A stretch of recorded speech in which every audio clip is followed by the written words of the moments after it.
para escucharme, y yo estoy también aquí listo para hablarles. Entre ustedes y yo debe existir una verdadera comunión de almas, si es que de verdad queremos comprendernos. ¿Quiénes somos realmente? Cada uno de nosotros es un enigma para sí mismo. ¿De dónde venimos? ¿Para qué existimos? ¿Por qué? A mí me parece, hermanos, a mí me parece, amigos, que vivir uno así por vivir, sin saber quién es, ni de dónde viene, ni por qué existe, no vale la pena. Se necesita que seamos claros consigo mismos y que nos comprendamos de verdad a fondo, que nos conozcamos. Cuando uno se autoexplora, se puede también autodescubrir. La gnosis enseña que el cuerpo físico no es todo. Un cuerpo está formado por órganos, los órganos por células y estas por átomos. Si fraccionamos cualquier átomo, obtendremos energía. En última síntesis, el cuerpo físico se resume en determinados tipos y subtipos de energía.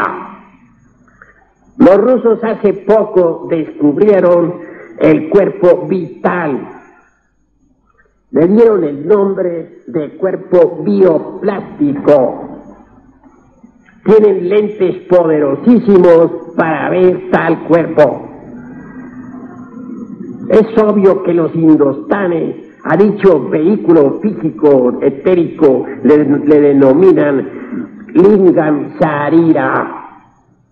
En todo caso, la mecánica fisiológica, el organismo en general, no podría funcionar si no tuviera un asiento vital.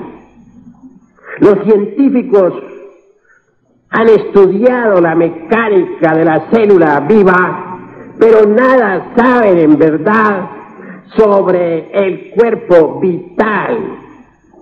Don Alfonso Herrera, el sabio mexicano, gloria pues de nuestra patria, logró fabricar una célula artificial, pero esa célula nunca tuvo vida.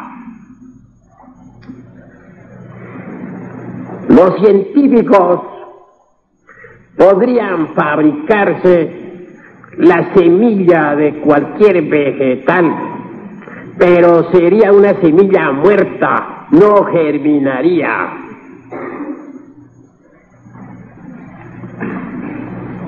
Ya se sabe que en Alemania fabrican huevos artificiales. Eso de fabricar blanquillos artificiales resulta en verdad chistoso, pero los fabrican y los exportan. Sin embargo, nunca jamás ha salido un pollo de entre un blanquillo de esos. Juegan los científicos con los trasplantes, hacen experimentos de toda especie, pero no fabrican vida. Injertar una planta no es fabricar vida, es jugar con lo que ya está hecho. Existe la inseminación artificial, pero esto no es fabricar vida.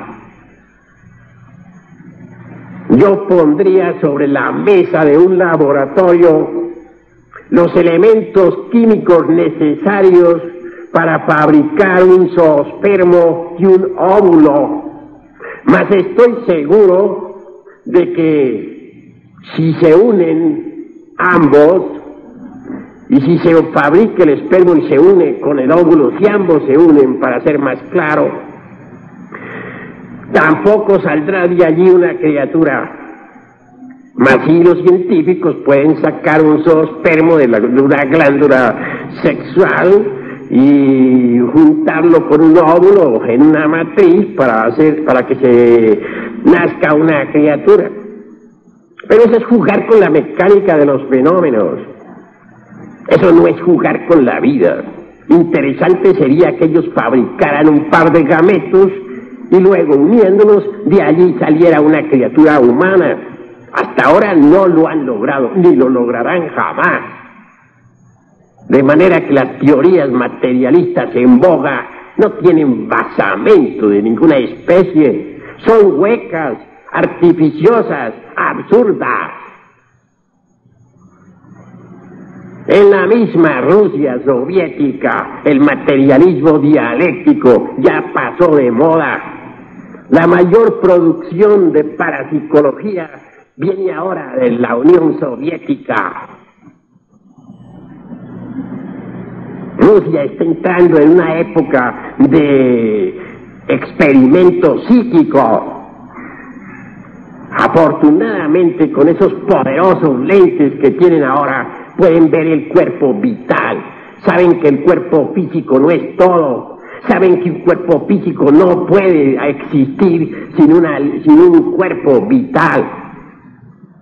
Pero no nos detengamos nosotros aquí únicamente. Vamos más al fondo. Incuestionablemente todos pensamos y sentimos, deseamos, amamos, etc. No hay duda cierta y nos preguntan ¿quién es? Nosotros respondemos yo. Ese yo de la psicología es digno de autoexploración, de autoconocimiento.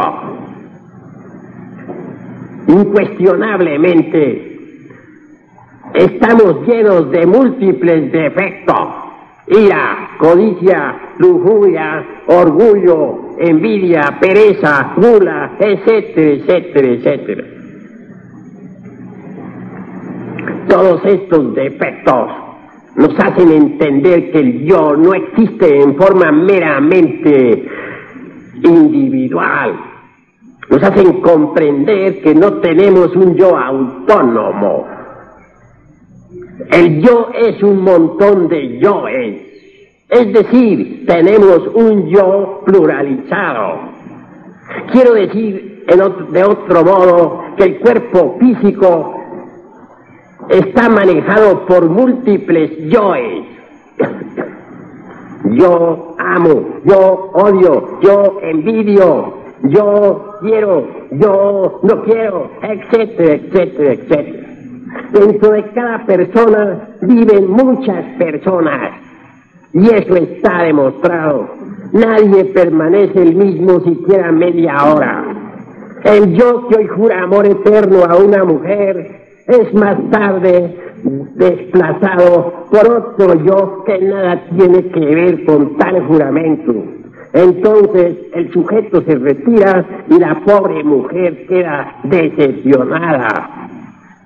El yo que hoy jura amor eterno por una causa, mañana es desplazado por otro yo y la persona se retira.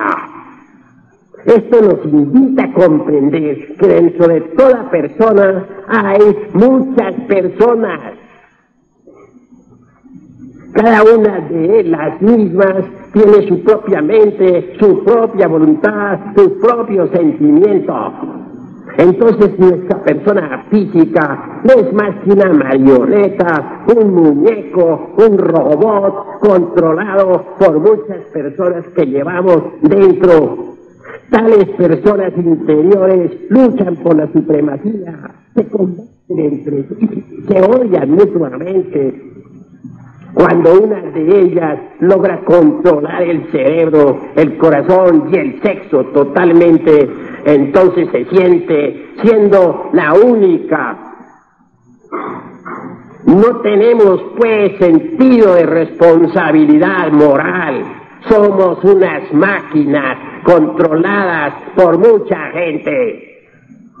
Muchas veces allá arriba en el cosmos infinito, un planeta choca contra otro Y eso es una catástrofe. Las ondas que llegan a la Tierra nos hieren y como máquinas nos lanzamos a los campos de batalla enarbolando banderas, lemas, etcétera, etcétera, etcétera. Millones de máquinas se lanzan contra millones de máquinas.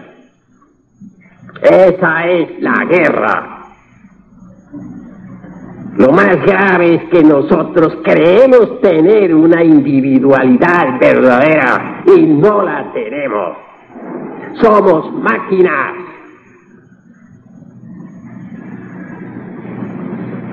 ¿Y qué es la muerte? He ahí el enigma. Bien vale la pena saber qué es lo que nos aguarda del otro lado. Se nos ha dicho, y es verdad, que la muerte es una resta de quebrados. Terminada la operación matemática, quedan los valores, los resultados, los yoes. Ellos continúan en la dimensión desconocida. Se los traga la eternidad. Obviamente, al panteón van tres cosas. Primera, el cuerpo de carne y hueso que se pudre entre el sepulcro. Segundo, el cuerpo vital o cuerpo bioplástico, como lo llaman los rusos, y que flota cerca del cadáver, se va descomponiendo poco a poco conforme el cuerpo físico también se va descomponiendo.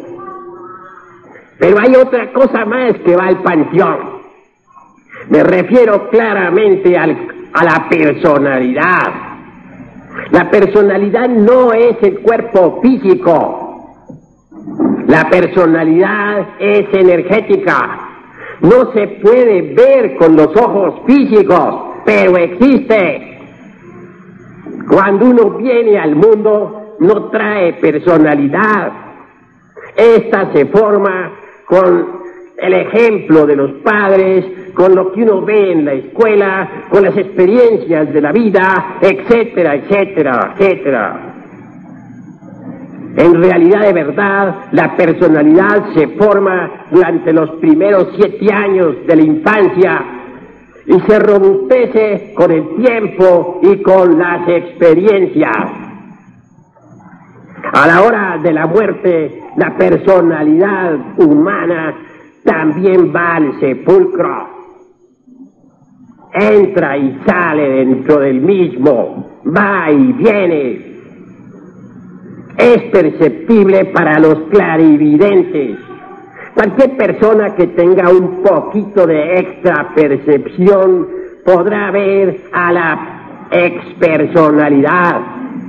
Se disuelve lentamente entre el panteón. Me viene a la memoria en este caso, ahora al hablar aquí con ustedes, un momento insólito. Por ahí en un baile, en una pachanga allá en el Distrito Federal, algunos jóvenes estuvieron danzando muy alegres con cierta dama muy coqueta. Bailaron con ella hasta las 3 de la mañana. A esa hora la dama manifestó que quería irse a su casa. Ellos, muy galantes, se ofrecieron para conducirla en su carro. Mas ella dijo que tenía frío, que cómo haría para ir a la calle con tal frío. Uno de ellos le ofreció su chamarra. La dama se lo colocó en su cuerpo y al carro. La llevaron exactamente hasta su casa. Allí la dejaron. Las olvidó el dueño de la chamarra a pedírsela y solo se vino a acordar de la misma ya en la mañana. Entonces, junto con sus amigos, fue a golpear en la casa de la dama. una anciana salió de allí. El joven dijo: ¿está la señorita fulana de tal? Vengo en busca de mi chamarra. Se me olvidó pedírsela. La señora, una anciana muy notable, le respondió: pues tendrá usted, jovencito, que ir a buscar esa chamarra por allá al panteón, porque la hija mía murió ya hace tanto tiempo. Imposible, señora, eso no lo puedo creer yo. Usted me está vacilando. No, señor, yo no lo estoy vacilando. Si me quiere creer, crea. Y si no, pues que no crea. Allá usted. Lo cierto fue que aquel joven confundido, junto con sus amigos, resolvió ir al panteón. Y ciertamente halló la sepultura de la dama. Y encima de la sepultura, la chamarra. Esto parecerá a ustedes, a los incrédulos, a los escépticos, como cuestión de cuento para niños pequeños, pero no parecerá lo mismo al que experimentó esa terrible realidad. Porque una cosa es conceptuar sobre algo en lo que no se cree y otra cosa es experimentarlo en el propio pellejo. Lo que sucedió, sucedió. Ahora bien, ¿qué fue lo que se hizo visible y tangible para estos jóvenes? ¿Qué fue lo que danzó con ellos allá en medio de la pachanga? Pues realmente la expersonalidad. Esta suele a veces hacerse visible y tangible, aunque ustedes no lo crean. Es verdad. Ahora bien, no todo va al panteón. Hay algo que no va para el panteón. Eso que no va al panteón son los valores. Los valores. Tanto los positivos como los negativos. Los yoes buenos y los yoes malos. Ya les expliqué a ustedes que dentro de toda persona hay muchas personas, es decir, muchos yoes. Porque una cosa es el yo envidio y otra el yo no envidio. Una cosa es el yo amo y otra el yo no amo. Una cosa es el yo odio y otra cosa es el yo no odio. Todos esos yoes no van al panteón. También hay algunos yoes buenos que no van al panteón. Conclusión. Lo que continúa más allá del sepulcro es un montón de yoes. Estos se sumergen entre la eternidad. Estos se atraen y repelen de acuerdo con las leyes de la imantación universal. Si ustedes quieren comprobarlo, pues es fácil. Aprendan a salir del cuerpo físico a voluntad. Nosotros tenemos métodos para investigar eso que se llama el más allá. Uno de esos métodos se llama desdoblamiento. Es fácil desdoblarse uno a voluntad. Basta con acostarse uno con la cabeza hacia el norte, convertirse en el espía de su propio sueño, relajar el cuerpo físico, y cuando ya se encuentre en ese estado de transición que existe entre vigilia y sueño, entonces identificarse con lo espiritual, sentirse siendo espíritu, sentirse siendo alma,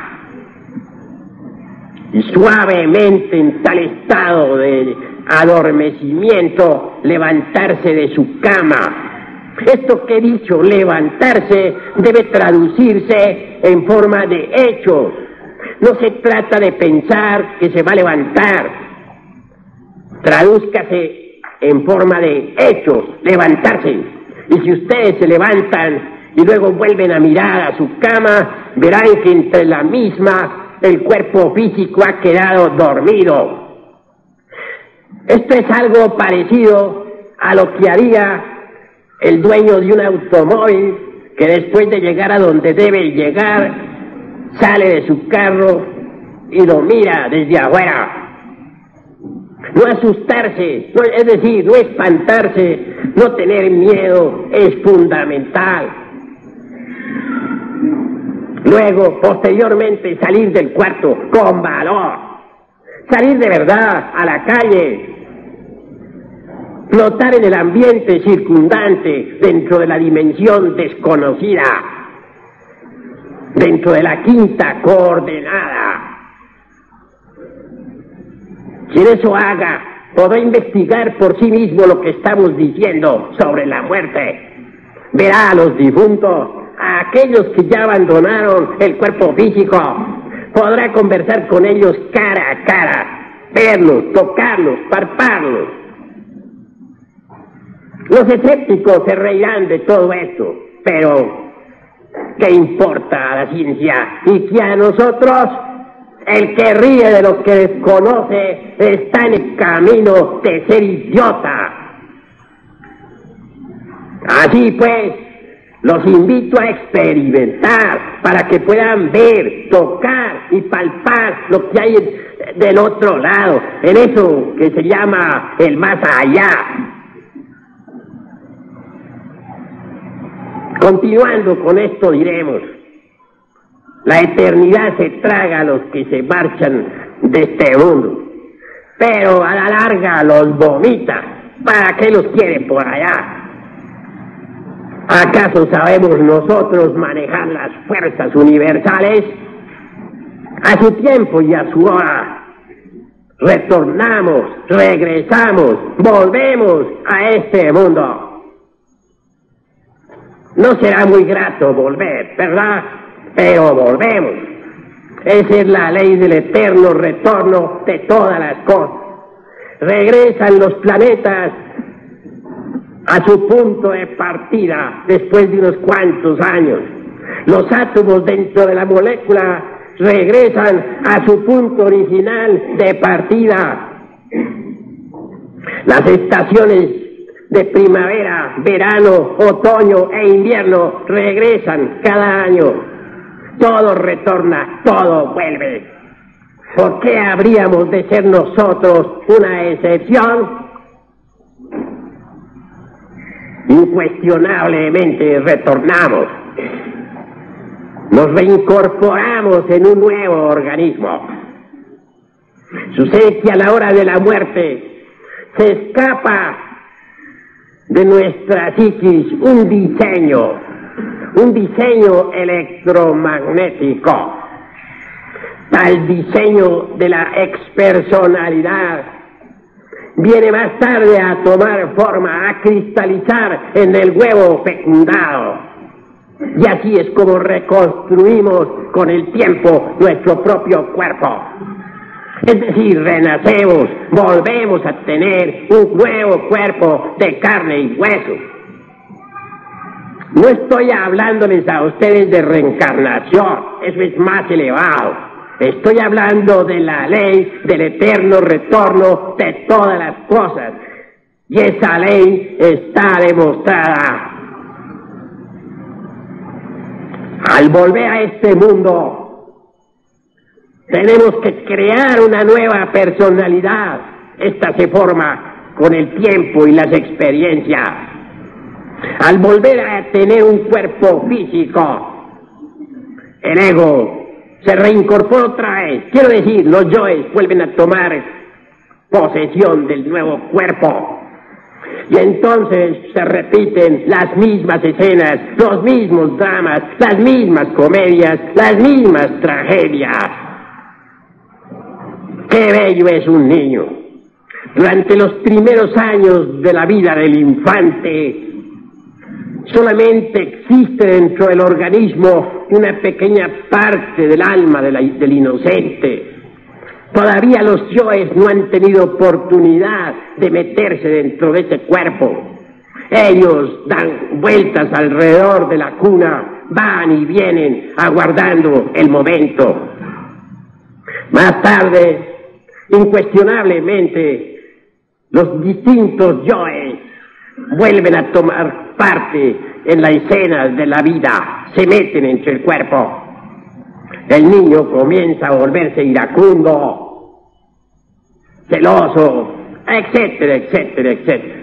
Y al fin todos estos yoes que abandonaron el pasado cuerpo vuelven a expresarse tal como son. Se repiten los mismos dramas, las mismas escenas, las mismas comedias.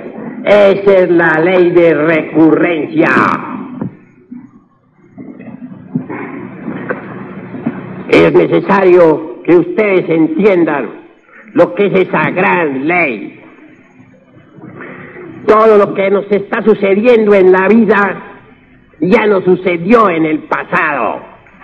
Aquí estamos todos reunidos en esta gran sala de la cultura de nuestro país.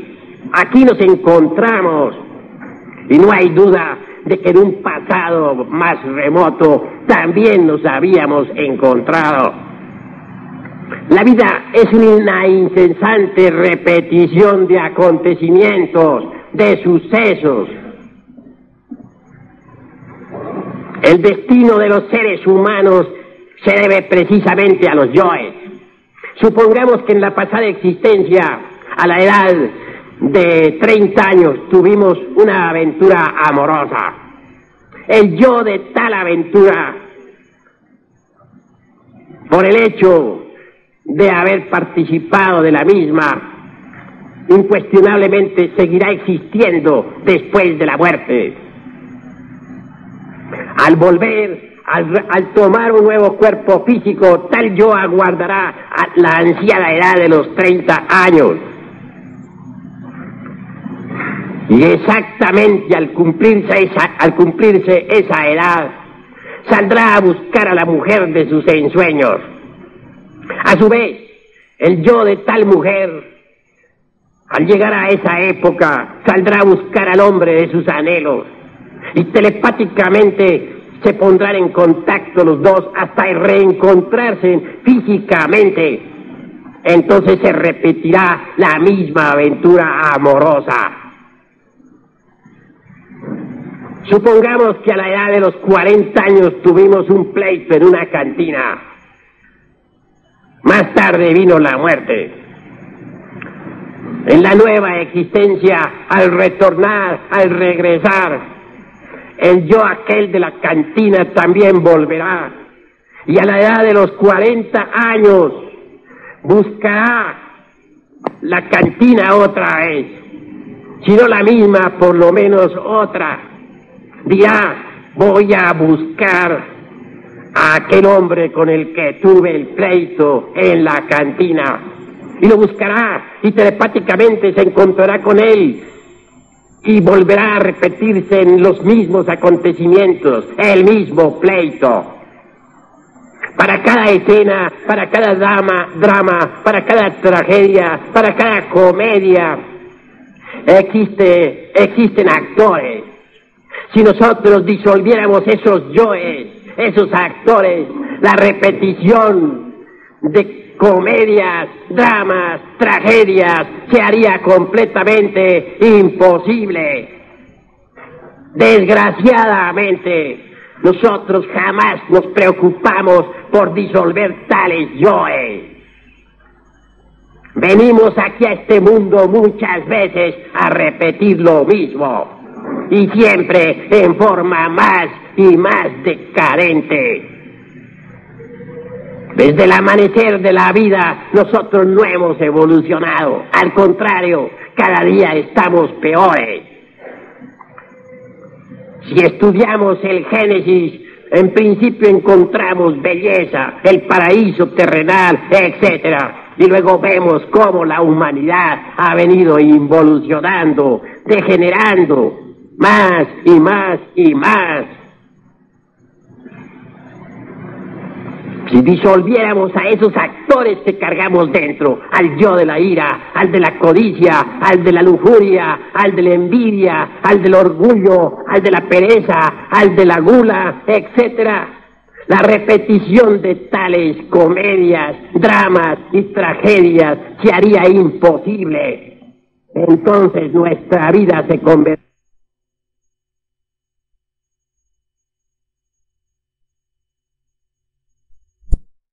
realidad de la vida. Trabajamos, luchamos, buscamos el dinero para comer, para vivir, para sostener la familia, etcétera, y al fin morimos infelizmente sin saber realmente para qué hemos vivido ni por qué hemos vivido. Ha llegado el momento en que nosotros nos volvamos más serios, porque hasta ahora no hemos aprendido a ser serios. Somos el producto del ambiente. Repetimos lo que otros dicen, hacemos lo que otros hacen, verdaderas máquinas sin ton ni son, peños arrojados entre el furioso mar de la existencia. Tenemos nosotros métodos en nuestra escuela por medio de los cuales ustedes podrán ver, oír, tocar y palpar esto que estamos diciéndoles. Los invitamos de verdad a venir a nuestros estudios. Si ustedes ingresan a nuestros estudios, no les pesará, porque se conocerán a sí mismos y podrán transformarse radicalmente. Un hombre es lo que es su vida. Si un hombre no cambia su vida, está perdiendo el tiempo miserablemente. Uno no puede cambiar su vida si no trabaja sobre su propia vida. Solamente es posible cambiar cuando disolvemos todos esos yoes que llevamos dentro, todas esas otras personas que viven dentro de nuestra persona. Si así procedemos, veremos cómo se terminará la ley de recurrencia para nosotros. Lo más digno, lo más decente que tenemos en el fondo de nosotros mismos es la esencia, la conciencia. Desgraciadamente esta se halla embotellada entre todos esos yoes, entre todas esas otras personas que dentro de nuestra persona misma viven. Cuando nosotros quebrantemos esos yoes, entonces la conciencia quedará liberada. Una conciencia liberada puede ver, oír, tocar y palpar las grandes realidades que están más allá de la muerte.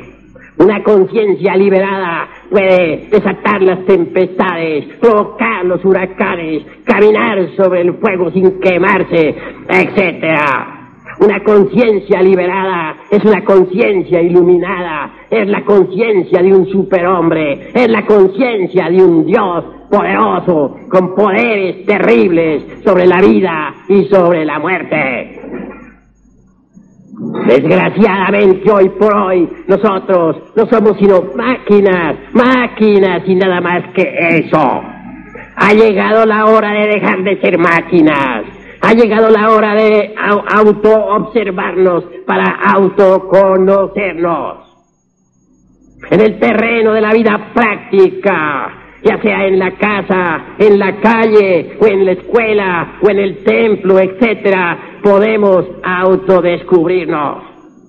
Si uno se encuentra en el estado de alerta percepción, alerta novedad, verá que en medio de las circunstancias diversas de la vida, los defectos que llevamos escondidos afloran espontáneamente. Y entonces los vemos. Defecto descubierto debe ser enjuiciado analíticamente. Y una vez enjuiciado, debemos entonces desintegrarlo, reducirlo a polvareda cósmica. Incuestionablemente, la mente no puede alterar fundamentalmente ningún defecto. La mente puede rotularlo con distintos nombres, pasarlo de un departamento a otro, mas jamás alterarlo radicalmente. Necesitamos de un poder que sea superior a la mente. Afortunadamente, ese poder existe en el fondo de cada uno de nosotros. Quiero referirme en forma enfática al poder del Kundalini. Palabra extraña para muchos que jamás han leído nada sobre esoterismo o yoga o algo por el estilo. En todo caso, Kundalini entre los hindustanes es el fuego sagrado. Dentro de cada uno de nosotros hay un fuego sagrado que puede entrar en actividad. Tal fuego en los tiempos antiguos fue representado por Isis, María, Adonía, Insoberta, Rea, Cibeles, Tonantzin, etcétera.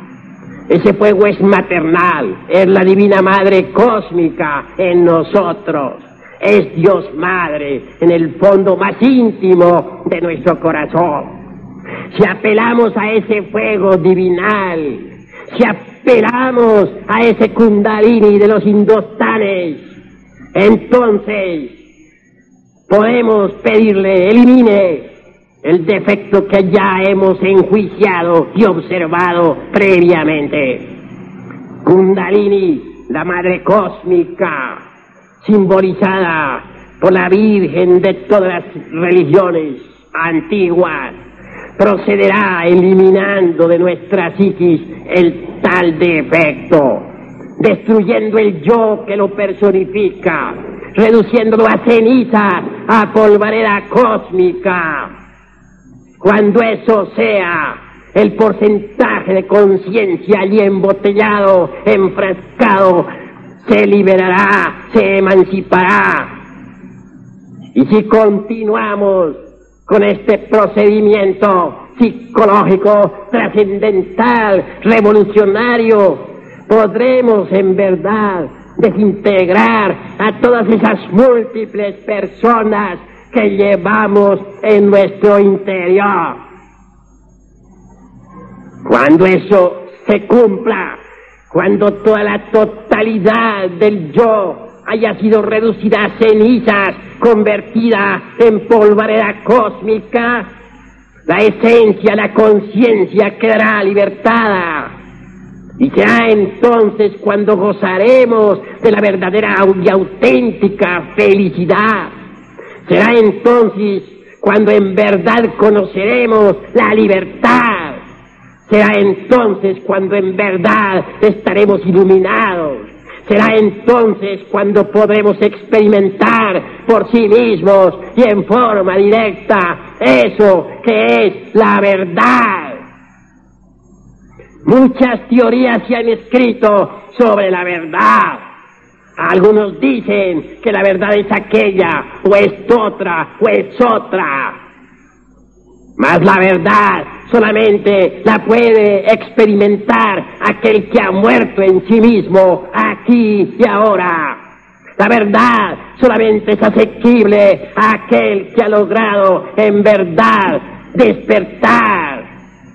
Hoy por hoy, todos ustedes, sin excepción, tienen la conciencia dormida. Esta se encuentra enfrascada, embutida entre el mí mismo, entre el sí mismo, entre el ego. Aquellos que rinden adoración al ego son ególatras. Hay muchas escuelas que enfatizan en forma definitiva que dentro de cada uno de nosotros mismos existe un yo superior y un yo inferior.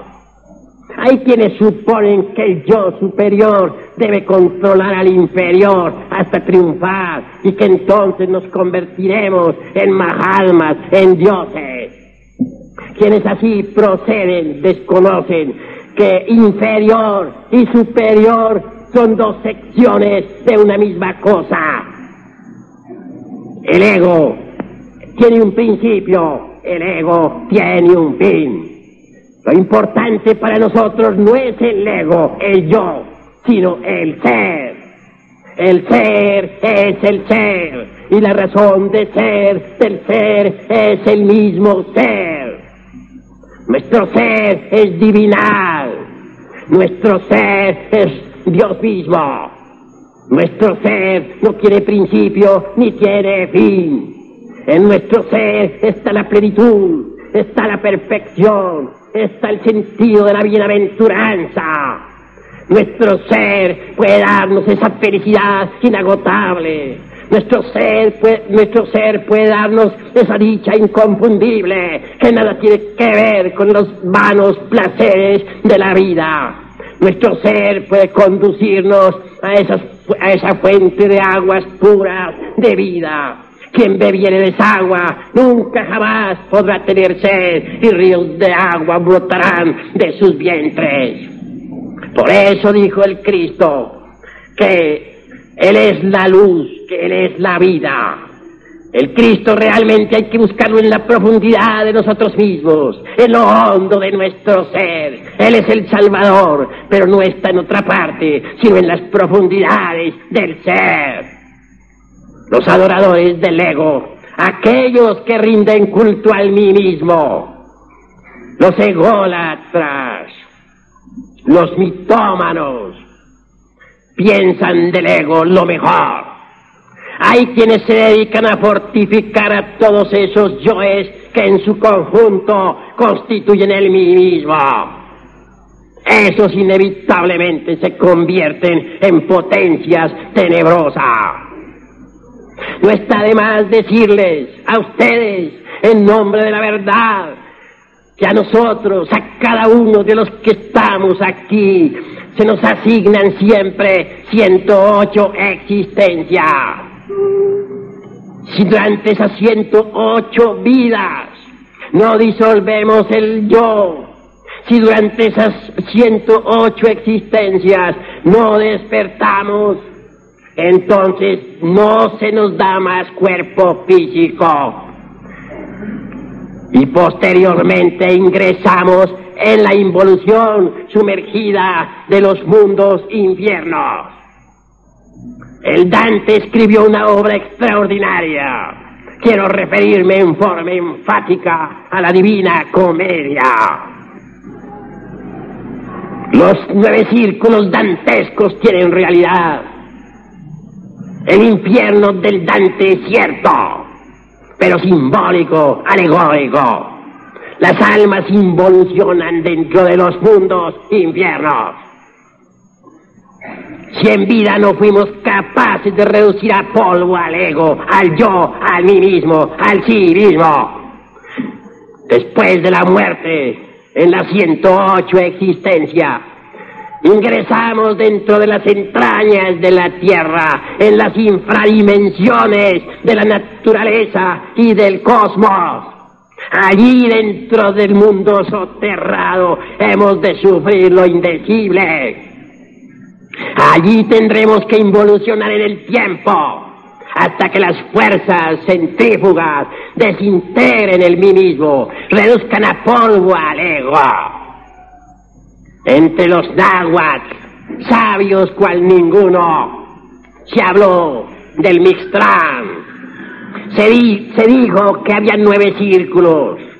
Se aseguró que los difuntos pasarían por entre esos 9 círculos y que allí serían probados para más tarde ingresar en los paraísos elementales de la naturaleza. El México antiguo tiene la sabiduría de la eternidad. Aquí, en la tierra sagrada de los náhuatl, de los toltecas, de los mayas, de los zapotecas, existen verdades trascendentales que deben ser estudiadas, analizadas, conocidas, comprendidas. Quien logre pasar por los 9 círculos dantescos, después de la muerte segunda, se emancipa. El alma, la esencia pura, resurge a la superficie, a la luz del sol, para reiniciar un nuevo proceso evolutivo que ha de comenzar por el mineral, continuar en el vegetal, proseguir en el animal, hasta reconquistar el estado de humano que otrora se perdiera. Entonces se le asignan al alma un nuevo ciclo de existencias, 108 vidas más para que se autorrealice. Y si no lo logra, se repite el mismo proceso. Por todo hay 3000 ciclos. Aquellas almas que en 3000 aeones o periodos de tiempo no consigan la maestría, después de la última muerte segunda, en el ciclo 3000, se sumergirán para siempre entre el seno del espíritu universal de vida, convertidas en simples elementales de la naturaleza, no en mahatmas, no en hierofantes, no en gurús, no en dioses, no en ángeles, sino en simples elementales de la naturaleza. Pero situémonos en el presente. Aquí estamos todos reunidos. Por donde quiera hay guerras y rumores de guerras.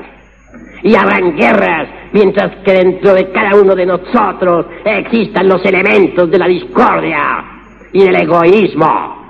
Dentro de cada uno de nosotros existe un infierno. Nosotros cargamos el infierno. Debemos trabajar sobre sí mismos, necesitamos transformarnos radicalmente, necesitamos emanciparnos, necesitamos convertirnos en seres inefables. ¿Y ahora tú? Así pues, todos los aquí presentes deben entender la necesidad de autoconocerse profundamente y en todo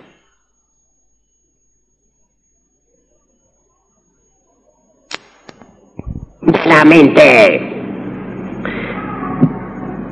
Al venir al mundo, se nos da la oportunidad para transformarnos.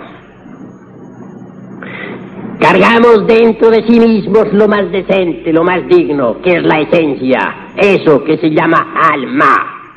Repito, la tenemos enfrascada entre el ego. Esa esencia, esa alma, originalmente viene de la Vía Láctea.